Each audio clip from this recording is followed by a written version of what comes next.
Scott asked me to talk specifically about resumes. Through the years, I was a head strength coach at 22 years old, if you count NFL Europe, and then 23, I was the head strength coach at South Florida.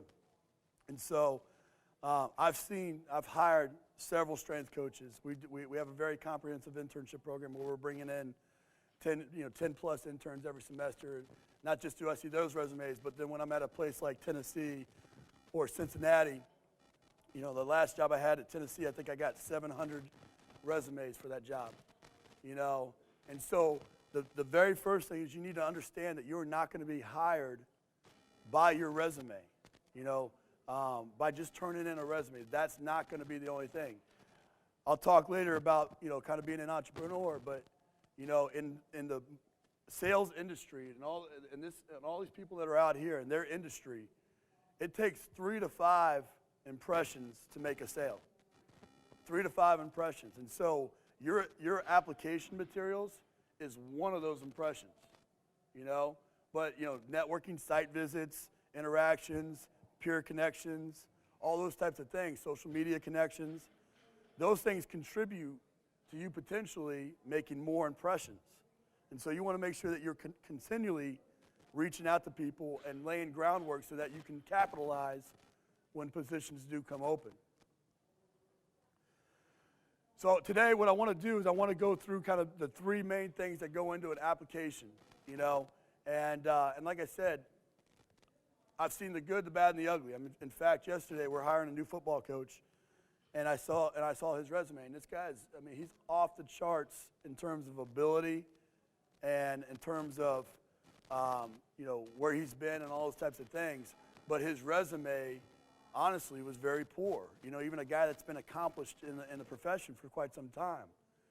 When I hire assistants, you would think that there would be much, much better resumes than what you see, but there's a lot of common mistakes, And so we'll go over the cover letter, the resume specifically, and the references. With your cover letter, when you're in college, and how many students do we have right now? Quite a few, good. When you're in college, you take the career building class, or you take whatever class that is for you, some sort of senior exit. But what happens is you go in and they want you to come up with this, it's what I call a comprehensive resume. It's chronological, it's every experience that you've had. It's, it's very, lots of bullets and lots of things like that. And it's just not the coaching world. And you have to understand that the coaching world is completely different than the professional law, medicine, accounting world. And so you have to answer. And before I go any further, I only have 40 minutes. I will send you this. I know it's changed. I changed it all the way up till 1 o'clock in the morning coming on the flight last night. So I will send it. I'll give you my email. Don't worry about writing. I want you to pay attention. But the cover letter purely only exists when I get 700 resumes and I'm printing off 700 different cover letters and 700 different resumes and 700 references. That's a lot of paper floating around. And I can remember specifically being in my house and having 3 piles, which is what I do. I divide them up into no-brainers, the people that are qualified, and then you're out of the pile. And my whole goal in those 700 resumes is to get you out of the pile. And I remember sitting there on my floor with those 3 piles, and my Doberman coming flying in and shuffling those things all over the floor, and some were stapled and some weren't, right? And so you got to make sure that the cover letter exists purely to get them to turn the page. That's the whole point of the cover letter. And so you have to answer 4 questions in as quickly, with as much brevity as you can. So the questions, is what do you want?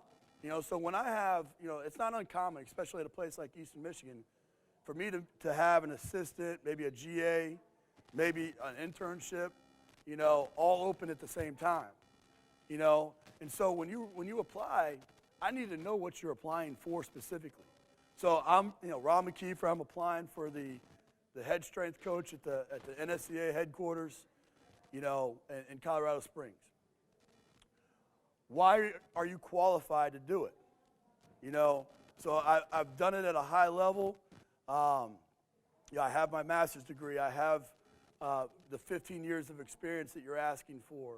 Whatever they're asking for, you want to answer that question in your cover letter that, hey, in a one-line sentence, I'm qualified for this job. I'm not going to tell you my whole life story because I'm telling you, I'm not going to read 700 2-page cover letters. It's just not going to happen. If it's beyond a paragraph, I'm not going to read it. I'm just letting you know.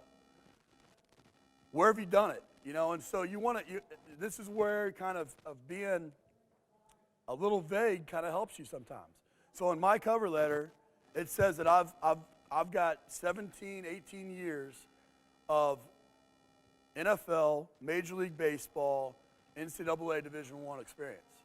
Okay, so if I'm looking at that, well, what NFL teams? What Major League Baseball team? What colleges did he work at? Turns the page, right? So I try to leave it a little vague, but I also want to make sure that I put it out there.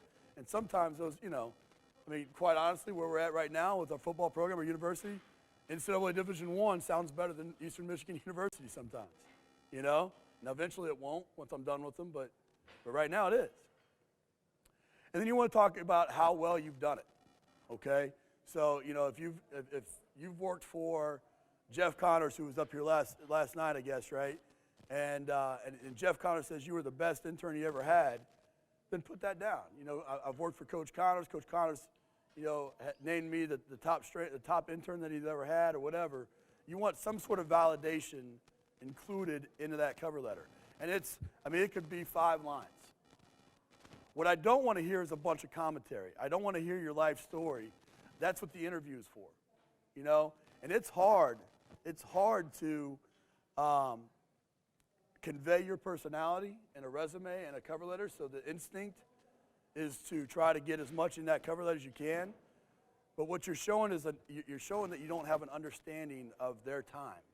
And if I'm hiring you as a head strength coach, I need people that understand that they need to make my life easier because it's it's a crazy, crazy day, And so if you can show me right away that you don't understand the importance of my time, it's going to be a difficult opportunity for me to try to hire you. So in the resume, with your resume, you want to think of it as real estate. You want to think of it as every line on that resume is worth a ton. And so, 900 bullets, or just for the sake of spacing, you hit enter or whatever. Every time you hit enter, from the top margin to the bottom is real estate. And you got to think of it that way. And so you want to make sure that your formatting is set up in a way to take advantage of that. And I heard a statistic that basically 1 page for every 10 years in the business. So anybody in here over 10 years in the business? A handful of people maybe. Nobody. So everybody in here, their resume, in my opinion, should be 1 page. And so you have to kind of decide what's going on and what's going off. I recommend you keeping 2 resumes. I recommend you keeping one that is your typical chronological, every single thing that I've ever done. Because when you go to 2 pages all of a sudden for the first time, you might have a hard time filling that second page. And you want it to look like it's a full 2 pages. So all of a sudden, like who's who in college, might go back in just to kind of be a filler for real estate until it can go right back out. And so every time you put something in, you want to make sure that you understand that something's either going in, something's coming out. With almost 20 years in the business, my resume is 2 pages. So I would think that would make sense. The very first thing on your resume needs to be very clearly your name and contact information. And so you want to make sure that you use your common name. So my formal name is Ronald. I go by Ron, right?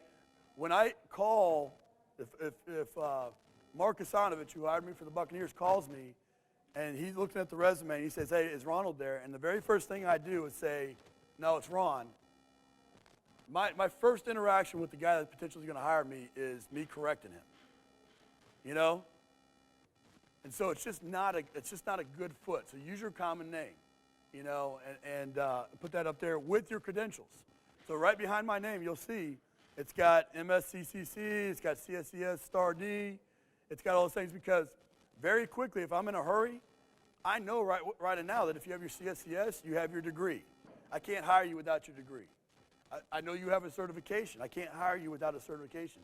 So right away, you've gotten into a pile for me quickly to be kept, to go through and looked at with more scrutiny. You want to have, you know, especially you students, you want to have both your permanent and your current address, all right? And so I'll send, you know, documents if I need to send documents to both, because I know the life of a student, you know. But if you're having it sent home, you're going to miss something, right? You want to have your telephone number. You want to have your home and cell. So if I'm calling you, I want to have a conversation with you. I don't, you know, and I've worked, like yesterday, I went to work at 4:30, and I left, you know, normal day I'd be leaving about 8:30, and I got to make phone calls for a job. The last thing I want to do is go hunting for you. You know, I want to be able to get to you right this second. So whatever the number is that's going to do that, that's the number that you put. And then you want to have an email, and so you want to establish a generic email, okay? So what you don't want to have is hotandsexy55@gmail.com, you know, or baller24@gmail.yahoo.com. You know, generic email, your name, your initials, as shorter the better, because again, you're going to have conversations. You're going to be walking through. It's going to be like, hey, Wojciechowski, how do you spell that? Was it an I before J? You know, just put, you know, jtw@gmail.com and make it very easy so you can deliver that information to somebody quickly. You don't want to use resume templates.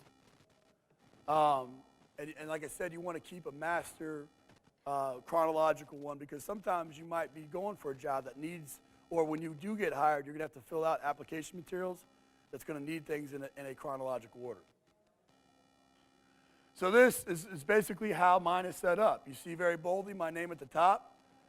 I got a master's degree. I've got CSCS. I've got MSCC. This is an older resume, but my address, my phone number, my email. And it's at the very top. I've taken out the 1-inch margin because I needed it.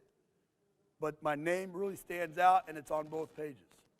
All right? Very important, because, again, when the Doberman goes and dives and takes out your whole entire thing, and you're putting it all back together, things are going to get lost if you don't have your name on both of them.